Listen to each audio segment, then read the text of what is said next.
Audio testing, 1, 2, 3. Lights on, camera rolling, and action. Welcome to the Scaling Creator Podcast, the one-stop shop that explores problems, solutions, and stories for business-minded creators. I'm Soren Dickens. And I'm Eriksen Dickens.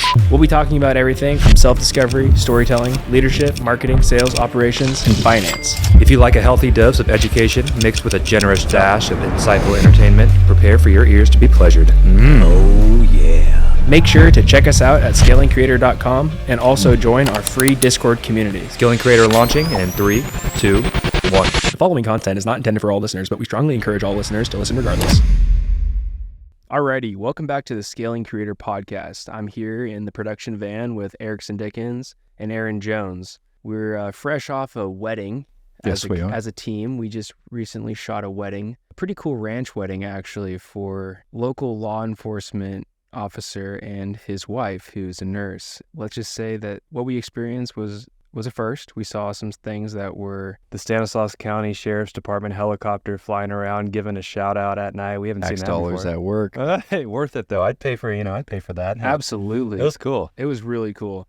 Really well done wedding. Shout out Kelly Berner for putting it on, her and her team. They always do a fantastic job, and really they always show up to deliver. And as a creator, as another vendor, they show up, make it super easy for us because they have everything like scheduled out. And, you know, as you'll hear in this episode, that's not always the case. As a wedding filmmaker, you're usually just thrown, the scraps, and they tell you just figure it out. So Roll with the punches.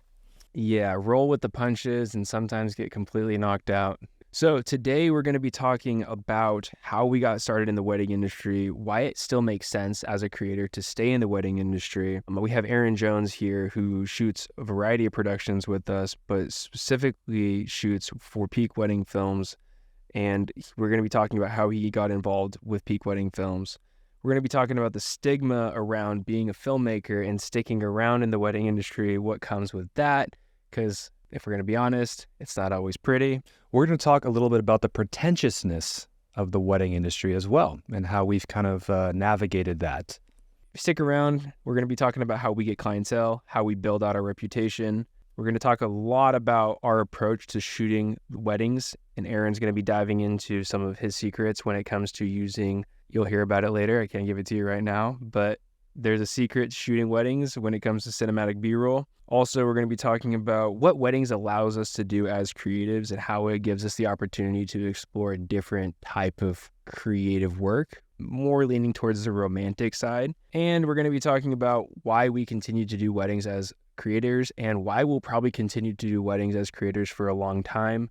I don't see myself stopping anytime soon, maybe cutting back, but really, when there's a wedding that looks good and you've got a great vendor team that's going to be there, you really do want to be there as a creator because it is like... It's going to elevate you in some way. It's going to elevate you in some way as a creator, but most importantly, it's a huge production coming together. You have all these different vendors coming together, similar to how on a film set you have like grip and audio and, PAs and your DP, and sometimes it's a thrill, and it's romantic, and as single guys, you can't miss out on the juices flowing. Yeah, you can't miss out on 3 single guys showing up to a wedding all the time and seeing the love in the air. It's like, man, where's our person at, guys? Where's she at?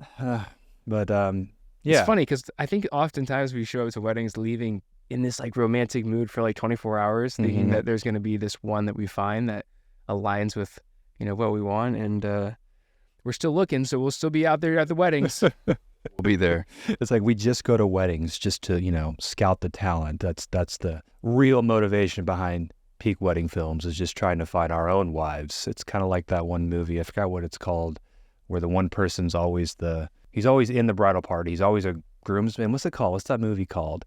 But the guy has been, or maybe it's the girl. I forgot what it's called. 27 Dresses. 27 Dresses, where she's been in 27 weddings and stuff. And here we are, Peak Wedding Films. We've recorded close to, 100 weddings at this point. And just capturing other people's love story, holding on to the hope that maybe someday someone else will capture our love story. But at this point, it's like, I don't know if that's going to happen, boys. Maybe. We'll see. We might just be married to the hustle. We might just be telling Romeo and Juliet stories forever. Can we live with that? I think we can. Yeah, we'll see. I think as creators, it's one of those things where you've lived multiple love stories. Yeah. You live You'll be- vicariously Exactly. through I other was just people's gonna love say that. stories. Yeah, we just inject ourselves in there. Every time I see a wedding, I put myself in the groom's place. Is that weird? I don't know, but I'm up there with the bride. Do you really always want to put yourself in the groom's place, or is that, In that moment, 9 out of 10 times, I do. have there been times where you maybe didn't want to put yourself in the groom's place? Absolutely. After spending time with the bride and the bridesmaids, I say, no, I don't actually want to be up there because that would lead to a lifetime of hardship. And so I don't want to put myself up there, no. Okay, well, Okay. you just got a taste of what this episode is going to be like. We're going to be diving in here. So again, welcome back to the Scaling Creator Podcast. I'm Soren Dickens. I'm here with Aaron Jones and Eriksen Dickens, and we're going to be talking about the life of a wedding filmmaker, the life of a scaling creator. Yes, sir. Mic drop. Mic dropped. So I think we should probably start off by discussing a little bit about how we got into the wedding industry. Because let's be honest, when we first started our company way back in the day, 6+ years ago, we were not in the wedding space at all, and nor did we have really any ambition to actually get into wedding videography. So how did that start? Because I remember when we first got the call, or whatever you want to call it, our friend asked us, hey, you know, she knew we were into filmmaking. She knew we had just started Platinum Peak and we were creatives. And I remember her asking us like, hey, my sister's wedding is coming up. Would you guys be willing to do it? I remember we were in college at the time and we were like, can we do a wedding? We have zero experience. This is a huge form of trust because let's face it, weddings are one of the most, if not the most important days of a person's life. So that's a lot of pressure. Do you remember that? I really need to tell this from the perspective of a new creative. Right, because we were very new at the time. We were young. Yeah, I remember very clearly getting into the wedding video space because at the time we were hanging out with one of our friends down at Cal Poly. Her sister was getting married. And when she asked us to do her sister's wedding, of course, as a creator who was looking for work, you're going to say yes every single time, right? So you're going to say yes and figure it out on the spot. And what's funny about this is we had never done a wedding before, and I think she knew that. And I think her sister knew that as well. Yeah. Of course, we did it for a really good price. Mm-hmm. And the first thing as the guy kind of running the technical operations was like, how many cameras can we get out there? And can we fly the drone during the ceremony? Because as a naive wedding videographer, I figured, hey, you know what? Of course we're going to fly the drone during the ceremony. We'll put it up high enough so no one hears it. Well, let me say we learned our lesson about 6 weddings in when the mom of the bride came out yelling, get that out of the air. Get that out of the air. Wait, 6 weddings in? Yeah, we had done it. We did it multiple times until one day the mother of the bride said, Which Carson. Oh, Carson Miller's? Yeah, Oh, okay. so we'll get to that here in a bit. So the first wedding that we actually started to do, we had no idea what we were doing. We showed up with 4 or 5 cameras. We were running like a gimbal down. We followed each groomsman and each bridesmaid down the aisle with the gimbal. We had more coverage than we've ever had before. And after, we had hundreds of gigabytes of footage. Eriksen was our editor at the time, and I remember it took him weeks to put that wedding film together. And if it wasn't weeks, it was at least a week of editing, probably like 10 hours a day. We didn't know that would bring that. We overshot because we were new to it. We didn't exactly know what to get, but we watched a lot of YouTube videos beforehand. We studied a lot. And so we kind of just figured, okay, let's overshoot here. And we did come from a background of documentary filmmaking. You know, we did have Platinum Peak at the time, even though it was new, but our bread and butter was storytelling. And so for months leading up to this wedding, we talked a lot about, okay, how can we intertwine our storytelling prowess? How can we use our skills of creating characters and creating an environment in a sense of story in this wedding video? Because we watched a lot of wedding videos leading up to this. A lot of them were just simple montages, right? So we were like, okay, how can we do something different? And I remember we decided long before we had like packages designated and we had a solid price structure, we were like, let's do interviews. Let's make sure we interview all the bridesmaids, interview all the groomsmen, and then turn it into almost like a little documentary. Because that's kind of what it comes down to in storytelling. It's like we have our characters, we have our setting, We have our supporting characters, which Plot. the plot is the wedding. Exactly. The main character is the bride and groom, supporting characters, the bridesmaids, the groomsmen, the reoccurring cast, which would be like the friends and family and guests. The conflict is just getting through the damn day. You know, the conflict is all the hardships and all the challenges that arise on a wedding day, because everybody who is involved in a wedding, they know that nothing really ever quite goes to plan. And so we just viewed the whole thing as a story. So we figured, what's the best way to tell this couple's story? And we came up with the conclusion of, let's interview people and turn it into a mini documentary. That's what we went into. But like Soren was saying, it's like we didn't really know what we were doing, so we just shot anything and everything. I could say it was a complete effing disaster. Oh my gosh. But no, man, it went really well. And I remember getting that text from our friend at the time saying that her sister watched it. She can't stop crying. Oh my gosh, you guys are amazing. Great job. And we were like, deep exhale, because it's like, whoa, okay, maybe we're on to something here. For real, it's one of those things where when you deliver a wedding video now, you hope that your craft is what they expected. Mm-hmm. Like, you deliver this product and you're hoping that it aligns with their expectation, but sometimes you're still like, are they going to like it? Are they going to like it? They hired you because they like your work and they like your style. Mm-hmm. They hire you because they're expecting something. They want that deliverable, but then after the fact, you find out that they actually wanted more than that deliverable. They wanted the team. They wanted the people who show up. They wanted the people who made them feel comfortable on their special day. And that's really important too. Experience. And we'll get into that a little bit later about clients that we've had that have kind of helped us cultivate our skills in terms of people facing and dealing with clients, and how the wedding industry has helped us come a long way from where we started in terms of meeting the client's vision and truly listening to them and making them feel comfortable. But yeah, I mean, I think it also goes back to trusting your skill and trusting your craft. And even though Soren and I were very green at the time with obviously wedding filmmaking, but just videography in general, because we were just kind of getting back into it, it's all about trusting yourself and relying on your creative bandwidth and doing the research, doing the homework, which is what we did leading up to that. And it went great. And at that point, I remember we were like, okay, we're onto something here. You know, this was a very cool experience. It's something that made us feel a sense of intrinsic fulfillment, because like I said, it's a very happy day. It's a very important day in these clients' life. It's not like going out and shooting an advertisement, you know, where they're going to get some money out of it. It's like, this is a very personal thing. Lasts a lifetime. It lasts a lifetime. It's preserving a very special moment that the couple and their kids and their kids' kids can watch in generations to come. And it's a lot of pressure, but we rose to the occasion, you know, surprisingly. We got the job done. And then one thing led to another, referrals after that, and Peak Wedding Films it started to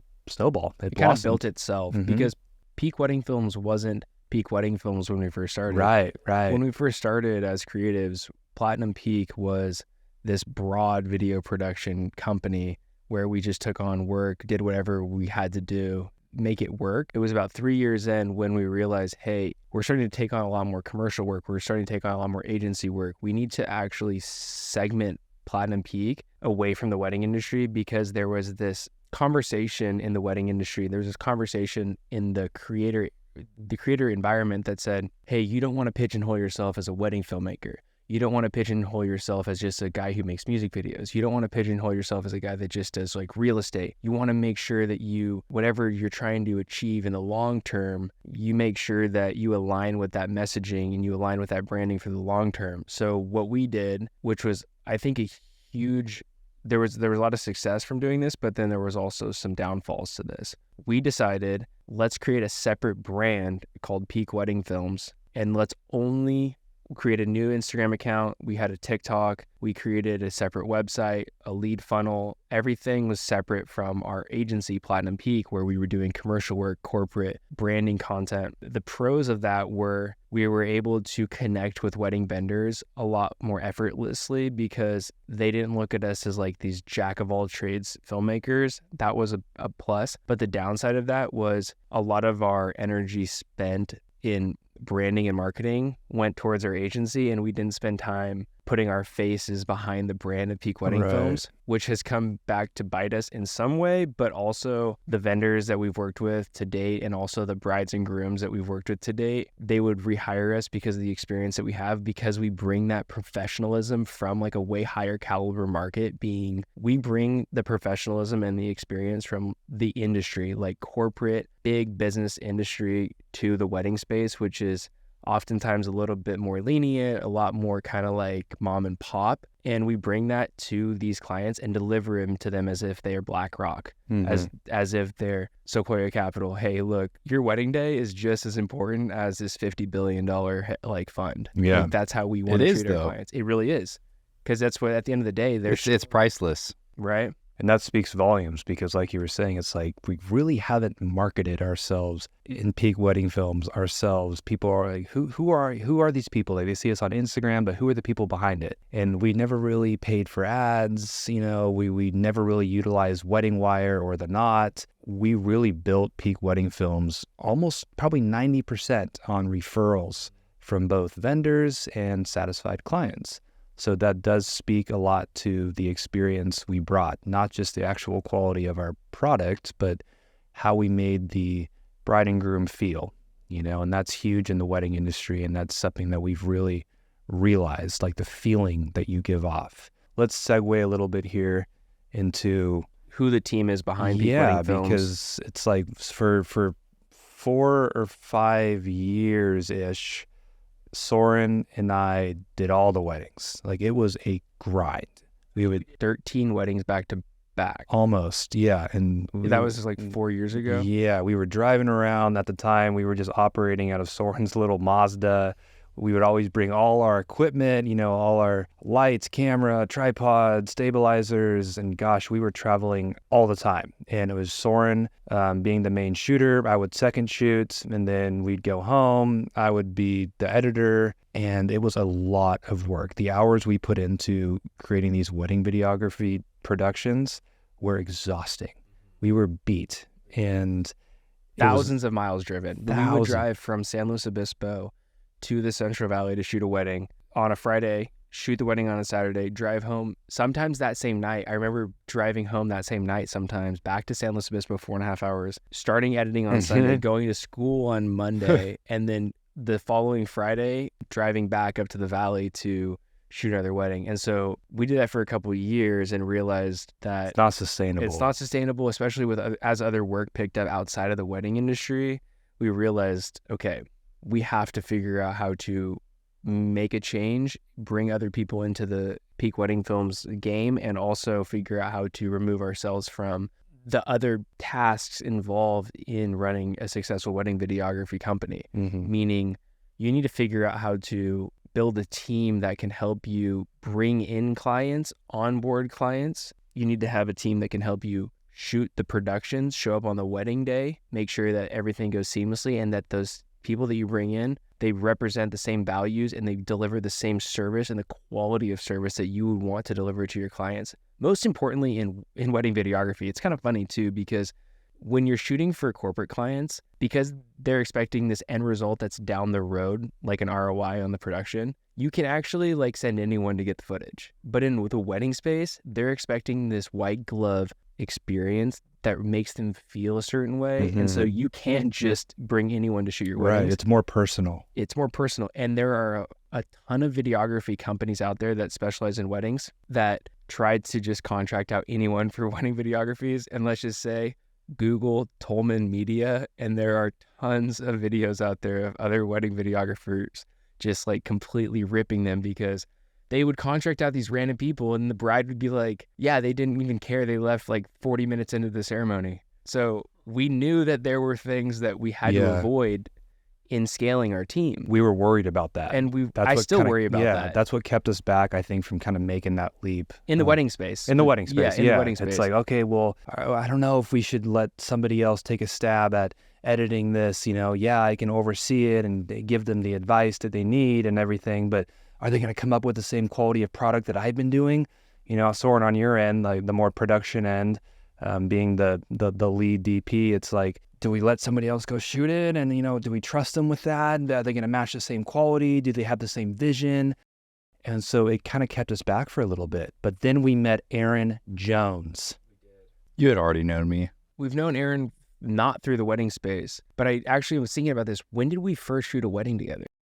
It was when you had double booked actually for a wedding. Oh, yeah. You had shot one basically by yourself, I think. And then me and Eriksen went to another one on the same day. Was that the Dying Breed? Yeah, that was Yes. Kyla Novotny. Okay, Mhm. yeah. You went down in Arroyo Grande. I think you took like maybe our cousin Will as just like an assistant or something. And then Aaron and I went to the one up here. That was the first time I think we double shot on a weekend. And since I'm not a great shooter, it was like, okay, yeah, I can shoot, but the quality is not going to be as amazing as what you were putting out. So, okay, who can we kind of bring in that's going to elevate? And we'd been shooting together before that. Mhm. On Yeah, other for stuff. a decent amount of time. Yeah, Mhm. so On video projects, and I had shot photography for videos or weddings before, and you approached me and say, hey, we need help. I was like, all right, well, I know enough. were you shooting on, at that time when you were still shooting on Canon? I or was. you were- Yeah, I Okay, was shooting so on Canon. Tell me a little bit about when you were shooting on Canon, what your transition looked like, because I think you were shooting on Canon for a while on Yeah. other projects with us. There's like obviously the pros and cons of Canon shooters Yeah. and video, but Right. tell us a little bit about that. I would say Canon, to begin with, it's a great platform, not meant for video though. I mean, like their glass. their glass is great, their color is great, but I would shoot clips that would be just an astronomical size in Mhm. 4K. Like, let's say it was a minute long video, it would be over a gig. Jeez. Over a gig, and it wouldn't even be 10-bit. And so I would shoot, I don't even want to know how much footage I gave you guys for that wedding. I was like, can't literally remember. I was about to go look online. I was about to pull it up and be like, how much did you give us? Because now that we look back on it. e It had to have been over 200 gigs. yeah, that took us a while, I think, to edit. took a But, while. hey, it turned Yeah. out great, man. Yeah. But it did turn out good. It turned out awesome. And it turned out awesome, and I think we just took it off from there. Like, this is gonna work out. Eventually, I switched to Sony glass and the camera bodies. Right. It's been great. I mean, the compression on Sony for the creators out there is way greater than Canon. How was that experience, Aaron? Because that was like, I think we had met maybe once before at the rodeo, but just you and me doing that wedding together, that was the first job I think we had worked on, and really the first time that we kind of got to know each other, but more so like spending that day, kind of the first wedding that you were the lead shooter on, that pressure. How did that feel for you, like going into it? Because you kept great face. I mean, I didn't know that it was one of your first deals with the wedding in terms of videography, but how was it for you going into that whole experience? Yeah, so it was the first video experience I had for shooting weddings. I had shot photo before, which is another stress in itself. But I remember you guys saying, just for the most part, follow the photographer, right? Mm-hmm. Which is a technique we should talk about. Absolutely. And it turned out to be, I wouldn't say easy, but streamlined, right? Yeah. Right. It's a lot more work than the photographer, Mm-hmm. but the process lines up completely. Mm-hmm. And I remember you had taken care of audio, so I didn't have to worry about that, which is great. I mean, I highly recommend someone else taking care of audio if you're going to be the lead shooter. Mm-hmm. It went great. I mean, when you're shooting weddings, it's always going to be a hustle, right? It's No matter what. no matter what. Yeah. No matter what. It turned great though, especially with that advice I took to heart, and really just let the photographer, they have their poses and all this stuff they want to do on their agenda and their schedule. Just follow them. Don't try to interject too much. Just let them lead. And the And photographers like that, and they appreciate that. They really do. Yeah, no, it goes seamless once you mesh with the photographer's schedule and their ideals. It becomes a lot easier. Mm-hmm.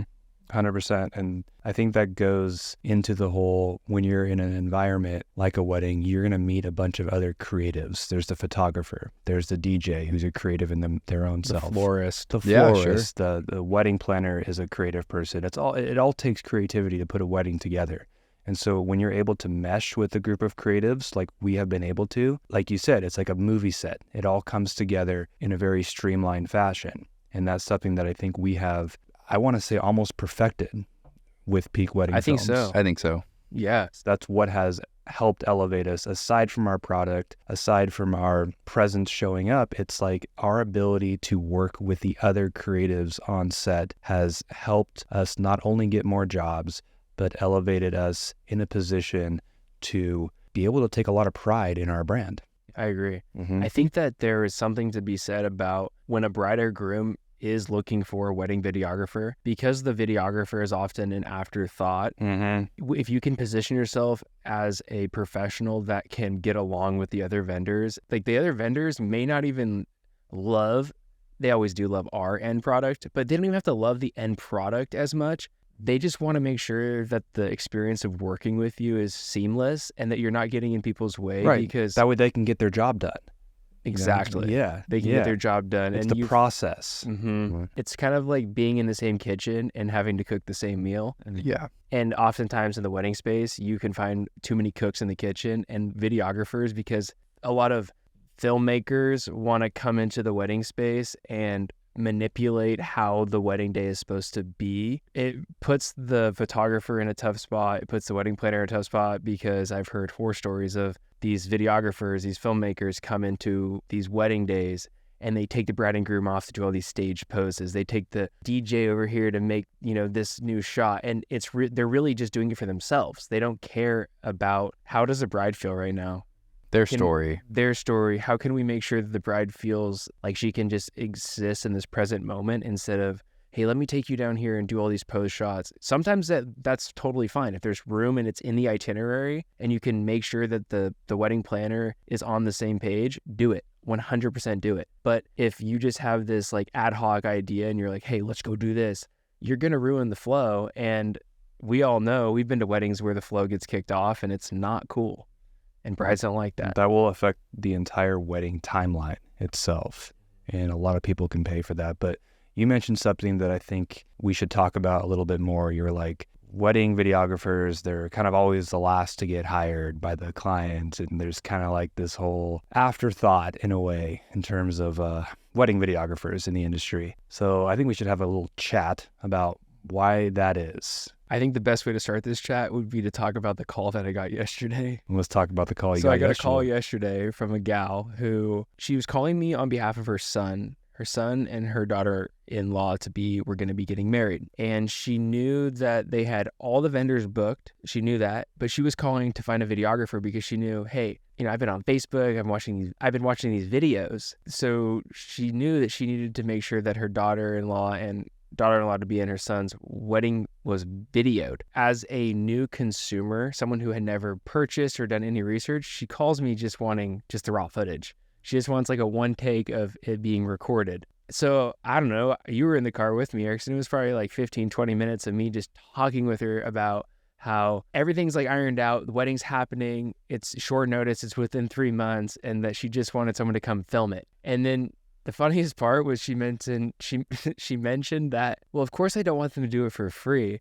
I'm like, no lady, like, of course you're gonna pay them. You just called one of the best wedding videography companies on the Central Coast. Like, you should probably go look for some freelance, like, new videographer if you just want them to film it and not pay them. Yeah, to your point, wedding videographers are oftentimes the afterthought. And I'm in a couple Facebook groups for wedding vendors. And if you look at the hierarchy of who gets hired first when a bride starts making the decisions to book her wedding, it starts with like wedding planner, venue. That's like top of the top. Mm-hmm. And then it goes photographer. Then it goes like catering, dress, all these other steps. And then number 6, not like number 6, but the 6th tier, the 6th step was hiring the wedding videographer. Yeah. What's crazy to me about all that is, what are you taking home from your wedding, right? You're not taking home the cake. No. You're not taking home the dinner. What do you have forever, Dude, after your wedding? exactly. I've talked to many brides after, and mostly the brides, right? Because the wedding video is really for the brides. Let's get real. Yes. And they don't get to really enjoy their day to the fullest. No, yeah. But when they watch their video back, they relive it even with a different experience than they had the day of. Dude, 100%. It's like, I would argue that video is literally the number one investment in terms of getting something back that you can truly cherish forever. It is the one investment that will allow you to relive that day to the fullest in years to come. I mean, look at photography. Photography is great. We've worked with a lot of amazing, high quality photographers, but there's something about video that brings the whole day back to life. You tell the whole story. You tell the whole story. You can bring in more emotion, you bring in more variables like music, you bring in audio, you bring in different camera angles, you bring in the real life moving and walking, The atmosphere and of talking, the whole whole. atmosphere. It's like that is the one investment that will truly allow you to relive that day later on, because it is a beautiful day. It's a day that should be and deserves to be remembered forever. So if you think about it, what is the one investment a bride and groom can make that's going to allow them to relive that later on? Like you said, it's not the caterers, it's not the DJ, No. it's not the florist, it's not the venue itself. It's like, it comes down to videography. And it's ironic that videography So the bottom of the list. The bottom of the list. It's the afterthought. And, I used to think that videography was getting more popular. Like 10 years ago, it started to get more popular, but still here we are. And it's like, it still very much feels like it's still at the bottom of the list. Like we had a gal that worked for us not too long ago, and she lived in the Midwest. She was in charge of managing a lot of aspects of our social media when it came down to Peak Wedding Films. And she told us that where she lived, kind of rural Midwest, her friends and family didn't even know that videography was a thing when it came to weddings. And, that just goes to show, it's just like people just still to this day, 2023, don't see the true value in videography. All right, I'm done on my rant. But yeah, I don't know. It's frustrating in a way, because if people just kind of saw the value in it, or if you show them your prices, right, they obviously have no clue, a lot of them at least, what goes into it. What goes into it? No, Aaron? and it's just not factored in to the budget for whatever reason it is. What goes into it? Creating your story that'll last a lifetime. Right. You're not going to remember half the things that happened at your wedding because you're so stressed out. Mm-hmm. And just in terms of like, they see the tip of the iceberg. They don't see shooting the wedding itself is just one aspect, but then the hours it takes to edit the wedding, to get their vision right, showing up with all the equipment. I mean, how many Pelican cases do we show up with at a wedding? There's a reason why we need a van. Yeah, exactly. It's like there's the audio equipment, there's the tripods, there's the stabilizers, there's all the different batteries, there's the lighting equipment, Audio, you name it. 3 or 4 different cameras that we'll bring, all the different lenses. And I'm just going on a rant because I feel underappreciated and I don't like it. And it's hurting my fat ego. We are underappreciated. No, I'm just kidding. But we are, at the end of the day, when people do invest in wedding videography, we are the most appreciated out of everyone. True. Yeah. Would you agree? Yeah, I do, because once they see that wedding video and it brings them back to that day, and they can relive all those emotions they felt, all those complex emotions that they felt, love, sentimentality, maybe even a little bit of stress, whatever it might be, humor, they relive it again when they watch it, and it brings them back. They associate the feelings they're feeling when they're watching it back to that day, and that's going to make them feel more connected to that love than any other investment they can make on their wedding day. Absolutely. And like I said, I mean, wedding days are the most beautiful day, most important day of your life, but they can also be the most stressful. Mm-hmm. At the same time, you can forget and even just be out of tune in some senses of the whole day, because we're capturing not only the bride and the groom, but the whole party. Yeah. And everyone else, and they don't get to experience that because they're worried about the schedule and this, that, whatever it be. What would you say, in your guys' opinion, from our experience, like being creatives, being filmmakers in the wedding industry? Obviously, we do other stuff as well. In terms of just being viewed from other filmmakers not in the wedding industry, what is their view from what we've experienced? Like, is wedding videography, is that a real form of filmmaking art? What's your guys' thoughts on that? I think absolutely. It's you get one take, right? There's no retakes. Mm-hmm. You're telling a story, there's a plot, there's a whole production, Mm-hmm. but you only get one take and it lasts a lifetime. So it's really a true test. Yeah. If you can deliver in the moment, like we talk about, you'll be able to create a film, a movie that lasts a lifetime that's more meaningful than any movie you're going to watch. It's the epitome of being on your feet, rolling with the punches, adapting to all the stresses and all the challenges that will arise, because let's face it, they will arise on a wedding day. And that's something that has strengthened us, I think, as creatives, as filmmakers, is that run and gun, being on point, working hard under pressure. That has strengthened us significantly, I would say.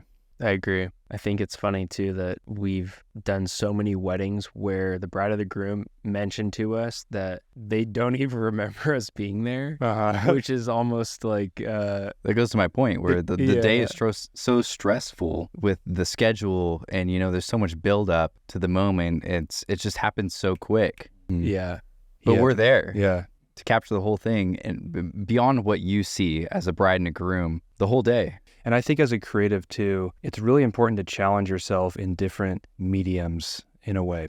Like, for example, there can be filmmakers who all they do is rigid advertisements, very cookie cutter. What wedding filmmaking has allowed us to really tap into is our romantic side, our intimate side, the ability to tell stories about people, to capture emotion, that raw vulnerability, and then craft it together in a story that's going to engage emotion. That's something that being in the wedding space has really helped us with, because that can carry over into other types of video production, whether it's documentary filmmaking, whether it's advertisements, whether it's music videos, promotional videos, whatever it is. Wedding videos has really helped us capture that emotion, because let's face it, it's all about people. It's all about human beings, and emotion is what drives human beings.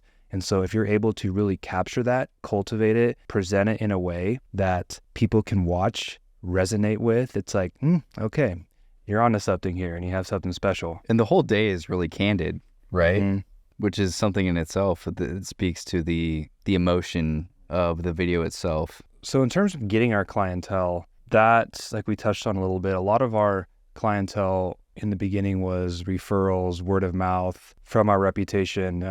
And that just really snowballed. And to give you one example, I remember we did a wedding not too long ago. And it was New Year's Eve. It was pouring rain. It was super stressful. We didn't have cell service. We were out in the middle of nowhere on this beautiful ranch on the Central Coast. And, the bride, she was a little bit stressed out. Like there was a lot going on and we were behind. And long story short, the wedding ended up turning out good, and the wedding video turned out great, and she loved it, he loved it. But I remember what really stuck with us is not so much the fact that she told us she watched it 100 times, she couldn't stop watching it. That was great. But the one thing that really stuck with us was she commented on our presence. She commented on how us being so calm and collected in that stressful day really reassured her that everything was going to be okay. And I think that right there really sums up the importance of not just, what you can produce with a camera. You got to be their friend. You got to be their friend. Exactly. You got to let them know that you're there for them and that this is their special day,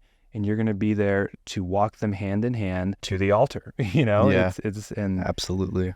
That is what I think has really allowed us to get to a place where we are established in the wedding industry. Mm-hmm. Definitely the experience. It's not only the video. And then on our side of things, it's like not just the clients, but we also want to bring the experience to the other vendors. We want to bring the experience to who's with us, like yourself. You want to make the experience for the other vendors incredible. Mm-hmm. And incredible. It's incredible. Yeah. And that's something that we strive to do is as soon as we start interacting with the other vendors on site, immediately create this environment. Even if things are already going bad, you want to make it seem like, things are good. What are you talking about? Yeah. Like, this is optimistic, positivity. No, this is going to be fine. We're going to make it through this. Like, we've done this before. You've done this before. It's a production. Like you said, it's a production. It's a movie production with one take. Yeah.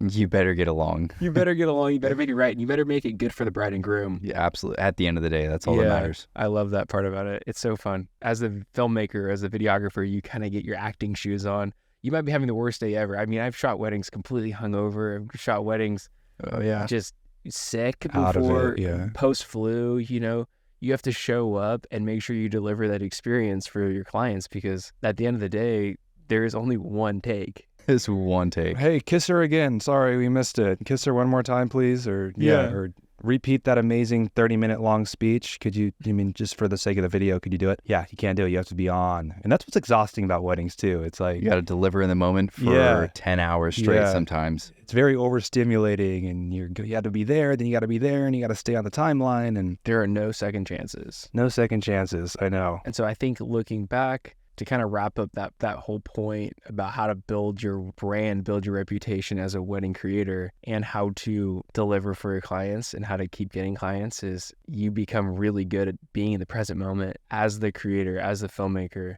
Don't miss your shot. As hard as it is, because it gets really tough, especially when you approach that halfway through the day and you've got another 6 hours to go. Oh my goodness. If you can just deliver in the moment continually for that whole time, that video is going to be incredible. Right. And you'll deliver something to the bride and the groom that they'll appreciate for the rest of their life.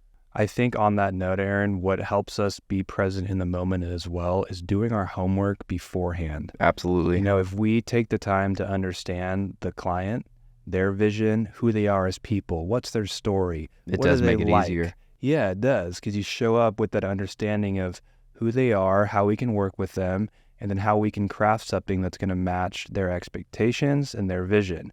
And that's something that I know that we really take the effort to do. That's something that we pride ourselves on, is doing the homework beforehand. Because how can you really expect to efficiently tell someone's story if you don't take the time to know them? You know, it could be as simple as, just for example, you know, finding out that they're from the city, right? They grew up in the city. They're very city-oriented people. But in the wedding video, we use only country music. You know, that would be not exactly aligned with their vision.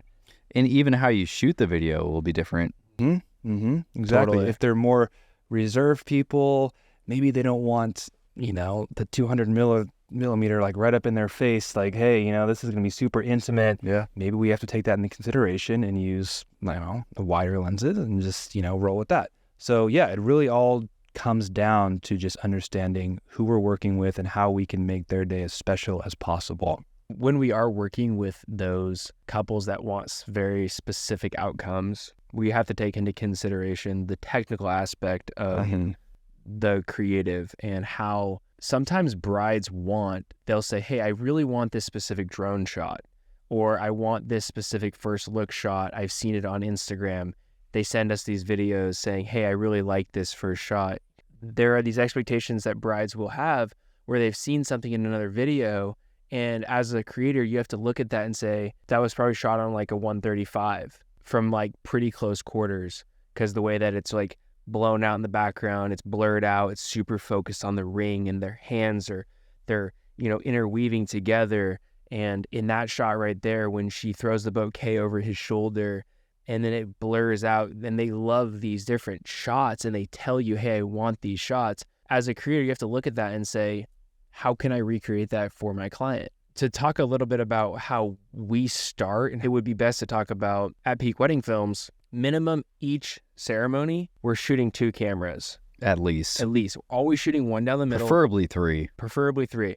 And we usually, when it's us 3, we're shooting 3. When we have to split up, we're shooting 2, sometimes 3, but that third one's a static. You're looking at a long lens down the middle to always be capturing the bride and the groom when they're at the altar. And then from there, Aaron's usually the one who's roaming around with that 135 prime, which is just this tight lens that everything's super sharp and in focus, and then everything behind it's super racked out. So you're getting these really cinematic images, like very, very cinematic, perfect images. And you don't have to be right next to him. You can be a ways away. Which is one of the best parts about that. When you're shooting and you're roaming as a creator, if a creator say a creator's just shooting, let's just hypothetical here. Sure. Let's create some serious value. If a creator's shooting solo shooter, they have 2 cameras, 1 tripod, and they can roam. They'd put 1 tripod down the middle to capture that down the middle, let it sit fixed, make sure that autofocus is turned to manual so it's not breathing, it's not moving. Nope. And then when you're roaming, like, what would you do? I saw it this past weekend. You were going back and forth side to side. What would you do? Yeah, for the best quality, you got to be mobile. I mean, you got to be paying attention to what's happening, right? Is the bride talking? Is the groom talking? Is the officiant? And you got to pay attention to your background, like behind what's going on at the altar, right? So do you want to use 85 millimeter or do you want to use a 135 millimeter? How close is everyone else to the subjects, right? I personally try to use a 135 at all times. Prime lens if you can. That's what I use. You don't want to interfere with the moment, right? You don't want to be right next to the bride and groom. You don't want to be right next to the the audience, right? Or in front of the photographer. Or in front of the photographer. You want to be there, but not there at the same time. So I try to use as long of a prime lens as I can, which happens to be the 135 right now. So I will, let's say when the groom is talking, I'm going to get his good side. And when the bride is talking, my best way, I'm going to get to the other side and get the groom or the bride talking. Mm-hmm. You really have to pay attention to the venue itself and really just be on your feet. I mean, I'm using it on a gimbal. So, I mean, everything's really stable, but you have to be on your feet to really capture the moment in an angle in a sense that you're not interfering with everyone else. I mean, this isn't your day.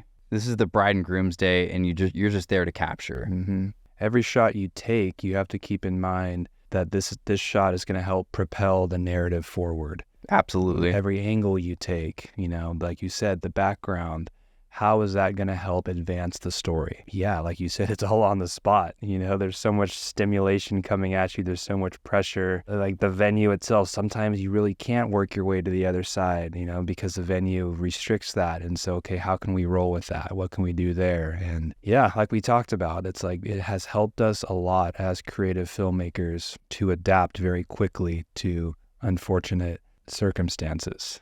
I think if you are a videographer or you're somebody who's interested, maybe a photographer, but somebody who's interested in working in the wedding space, one thing I can't recommend enough is networking with people who will put you in an opportunity to be able to shoot that first wedding. Like maybe you have a friend or a family member or somebody who's like, hey, I'm getting married soon, or I know somebody who's getting married. Try to get in that door. You might even have to do it next to no cost. Exactly. But just to have something under your belt. Portfolio, that's super important. So that's what I'm saying. It's like it comes down to being presentable, being professional, letting them know that you have their best interest in mind. That's something I think has served us a long way, because let's be very objective and honest here. We have done maybe close to 100 weddings at this point. Probably more. Have we ever had one client that was not satisfied with our work? No. Never. Have we ever had one client that was turned off by our presence or how we acted? No. Not. Which is also very reinforcing as a creator, being in a position where you get to be on a set where everyone, when the deliverable is delivered, people actually enjoyed working with you. Whereas in sometimes the corporate space, you find out that all the videos that you made for them or all the ads that you made from them are making them $0. Mm-hmm. And it's somewhat like it crushes your, Mm-hmm. it crushes your mindset. That's what's cool about being a wedding filmmaker is as long as you show up and deliver an experience for them on their wedding day and you can deliver a decent product, they're going to love it. Mm-hmm. They're going to love it. Yeah, no video is always worse than some video. Mm-hmm. So if you can just deliver something for them at the bare minimum, at least when you're starting out. Right. And that goes into saying too, if you're just starting out, you don't have to go out and buy all the fanciest, most expensive equipment. You go out and get what you need, like the bare essentials when you're starting out. Focus more on that relationship with the client. Focus more on planning ahead. Focus more on getting the basics done. And you know what? Build from there. Yeah, I would say at least if you're starting out, just know the schedule, right? Yeah. That's Yeah. one of the main things, right? You got to know what's going on, Right. and be on your feet. Mm-hmm. So if you're a creative looking to continue to build your business in 2023 and beyond, and weddings are an opportunity that you can tap into, what we would say is, first and foremost, make sure that you understand that the client comes first. Don't go out of your way to do some foo-foo fancy stuff to think that the client's going to love it. The client wants to feel comfortable on their wedding day. Second, make sure that you get along with the vendors, because those vendors are going to be the people who refer you to their other clients when they ask those vendors, hey, who would you recommend for a videographer?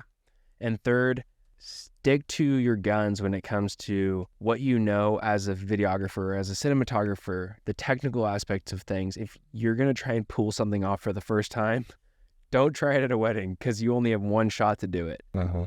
Those are our recommendations for wedding filmmakers, for wedding videographers. Our vision and our goal for Peak Wedding Films is to continue to deliver the best service possible to brides and grooms all over the United States, making sure that we keep present when we're at their wedding, making sure that we give them that experience making sure that we're comfortable and making sure that our vendors that we're working with feel comfortable. And lastly, really just making sure that the creatives that we bring into Peak Wedding Films understand that vision and that they continue to deliver that same vision that we expect to deliver for the clients from day one. So thank you for tuning in to Scaling Creator Podcast. I'm here with Eriksen Dickens and Aaron Jones. Today, we talked a little bit about our lives as wedding filmmakers and as scaling creators, and we will see you on the next episode. Peace.